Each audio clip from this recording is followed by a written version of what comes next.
Welcome to Subramani. I have this funny problem of people changing the syllabus when I'm about to write an exam. So I was asked to speak about mutual funds, and suddenly this organization, I don't wish to name them, and they tied up with a very big named institution. So they called me for a lecture, and I thought it was to talk about mutual funds, but they changed the syllabus at the end, saying no, you have to speak about how to be a good analyst and how to be a good investor. So I said two are two completely different things, because the analyst has to create a report and sell it to the fund manager. Then it is the fund manager to take a decision, whereas the investor buys these research reports from somewhere, acquires it, creates his own team, or knows whom to talk to, and then he invests. So he has to have more conviction than the fund manager, because the fund manager can also change his mind. Of course, investor can also change his mind. So I'm saying, based on whatever I have read, seen, experienced, and stood on the shoulders of people like Charlie Munger, is I feel, I think he gives the example of chess. When he says great chess players are not created, which I completely agree. Great chess players, great cricketers, or the greatest are never created. Whatever you do, you go to Shivaji Park, you go to Delhi, you go to Jharkhand, will you be able to create another Dhoni? Will you be able to create another Sachin? Will you be able to create another Virat Kohli? Will you be able to create another Vishwanathan Anand? I don't know, but I like the German method of creating a huge funnel, of saying let's keep picking up kids, let's pick up 20,000 kids, 30,000 kids who are playing good quality football, and then let us when you create a big funnel, very good chance that 10,000 will come down to 5,000, and then to 500, or from where you have a pool from which to pick. Investment is not like that. You can't really create a pool, but yes, when you create awareness in the whole country, then a lot of people will say, oh, I will do an SIP.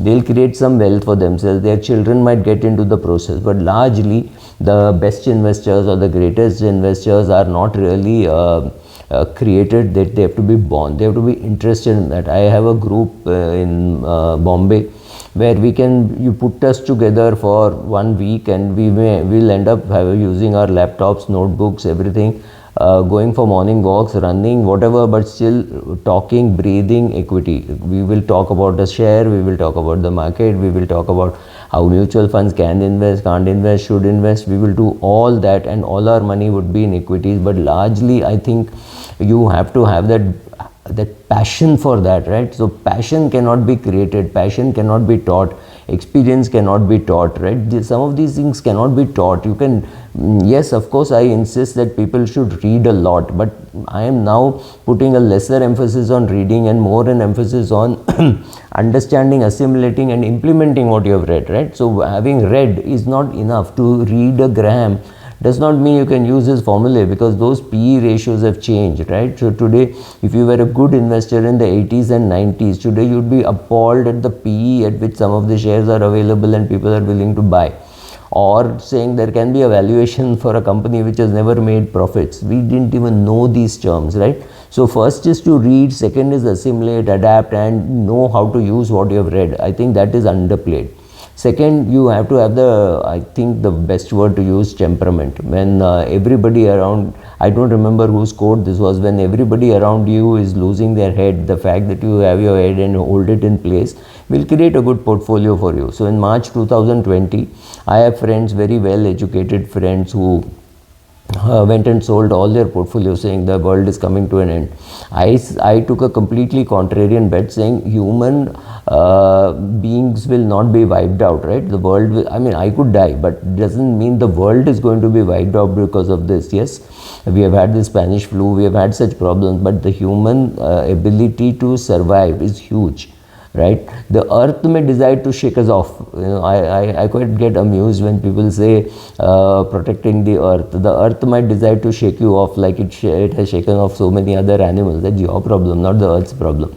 Sorry, I'm digressing. So the temperament to stay calm and cool when everybody around you is losing their head. In fact, I think it's a great time to be building your dividend portfolio, etc., because dividends are far more easy to predict than share price. So if you find a share price has fallen at a rate which to a stage when you're getting 8%, 9% dividend yield in a country where gilt is about 8%, then absolutely unthinkingly you should buy, assuming other parameters like RONW, ROCE and the interest that is paid as a total for their sales is worthwhile, right? You look at all other criteria, but to say that you need temperament, so right, so you need knowledge, which means you have to read.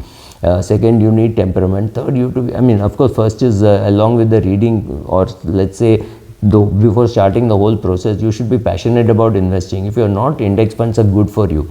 If you are, then go and learn. Don't think you will become an investor just by investing. No, investing is the easiest portion. The tough portion is knowing where to invest, what to buy, what books to read, how to keep the relationship manager away from you, especially if he gives you a tip which works, then he thinks you should act on every tip that he is giving, which could be right, wrong, I'm not getting into it. So all these are necessary to become a good investor.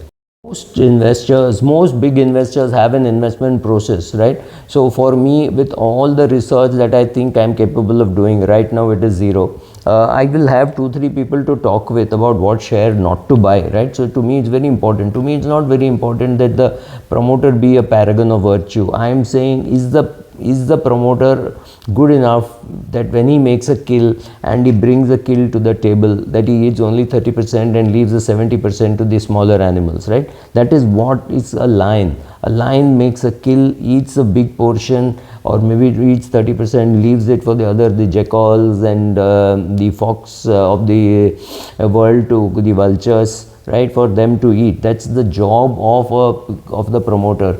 I'm not asking whether he is eating too much. I'm saying, is he leaving enough on the table for the other shareholders? So you need to know that. So apart from having patience, you also have the ability to read through the balance sheet at least, or talk to 2-3 people who are dealing with it on a day-to-day basis. There is absolutely no point in me being able to do research on a company and not talking to an analyst, simply because an analyst talks to the company on a weekly basis, monthly basis. He or she knows it inside out. I will never ever be able to reach that level of confidence in a promoter simply because, like an analyst, I don't deal with it on a deal with them on a day-to-day basis. If I picked up let's say a Murugappa Group, Supreme Industries, etc. in the 1980s, even HDFC, I do not know what is the cultural change which is happening. So that only an analyst will be able to tell me, saying, sir, they have let down the risk parameters, this, that, etc. So I need to be alert to that. So I need to have a process saying, I will not buy beyond a PE of this, I will not buy with a dividend yield less than this, or I will put up on a different hat and say, today I'm going to look at growth companies. These are companies which will start paying me dividend in 2032, and I'm fine with that, right? So I'm creating a dividend portfolio, some current dividend and some future dividend. So, but at least I know the process. I know at what PE I will buy and at what PE I will not buy.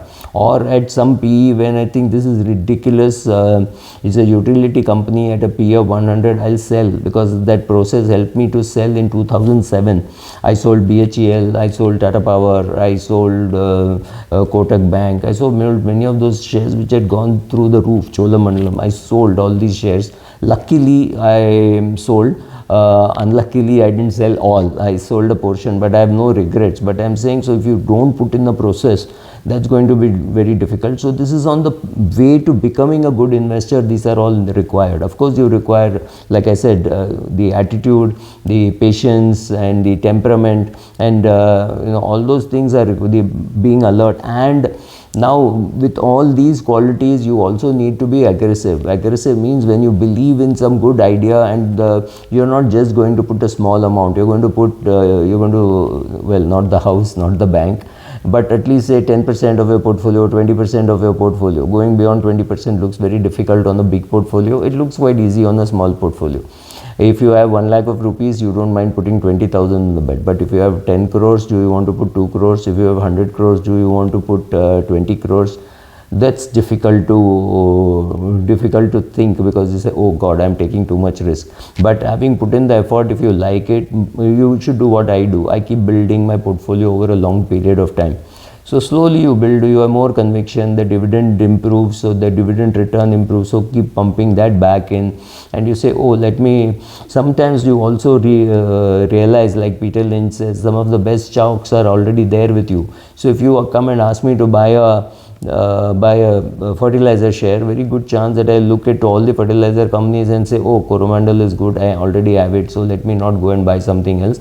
Let me buy more Coromandel if I want. Or say, oh, risk reduction, let me not increase my stake in Coromandel. I'm very happy because I'm anyway reinvesting the dividend. So you can take a view on all that, but you have to have a process. You should have have whom to talk with is very, very, very important. I am quite appalled, I'm quite amused to see people who say, I'm DIY, I build my own equity portfolio. I have just no clue how you can. I still can't buy a single share without talking to 2-3 people, right? One very important thing to know is your own competence as an investor. Are you competent to understand this industry? Are you able to, for example, I just can't understand valuation of companies making losses. But I do understand that if even if insurance companies had to make their P&L and balance sheet exactly the way Zomato is asked to make, they would have been making losses for a very long period of time. Don't look at HDFC Life or SBI Life today. Today it is a different company. But 15 years ago when they started, or 22 years ago before when they started, I think 2001 is when HDFC Life started. So look at HDFC Life's journey. They must have made a lot of losses. They must have paid out claims. All that would have happened. So don't look at a 22-year-old company and say, oh, now it is stable. Yes, of course, 22 years of Zomato's existence, Zomato may be stable. 25 years of Nykaa's existence, Nykaa may be stable. But unfortunately or fortunately, today all these companies are available to you 24/7. People are talking about it. There are people who make a mess of their company, get caught cheating, and still come on YouTube and promote their book. All these things happen, right? So amidst all this noise, to pick up shares is getting more and more difficult. I think our life was easier when we had lesser information, and all the information had to be gleaned out of a report, right? It took a long time to calculate ratios. It took whole of one day sometimes to clean up the balance sheet, because you're reading the notes on accounts and you realize that somewhere excise duty is included. One company is giving you detail in kg, one is giving you in meters, so this yarn reconciliation has to be done. All that took time, but today you can get all that data with the flip of a finger, and well, then after that your job starts, right? So being able to talk to the right people, I think, is a huge advantage. So some of these things put together, and maybe I missed some of these some very more important things also. And this is based on my experience and based on my based on what I've read. One very important thing on which I've done a separate video is having enough adequate insurance. Like I said, education is an insurance against job loss. Having insurance for medical, having insurance for everything else, all that helps, because once you have all that, you need not withdraw from your equity. That is, so you are ironcladding your portfolio, saying, okay, because I've done all this, my portfolio will be protected during bad times. So protecting your portfolio during bad times, having the guts to buy more, and not panicking at the top of the market or at the bottom of the market and doing irrational things. All this happens because you have a process and you have an investment diary, right? So I think all this combination put together, you can become a good investor, but basically the passion has to be inside you. I have no clue how good a clerk Sachin Tendulkar would have made if he had joined State Bank of India or LIC, like some of his family members. Thank you.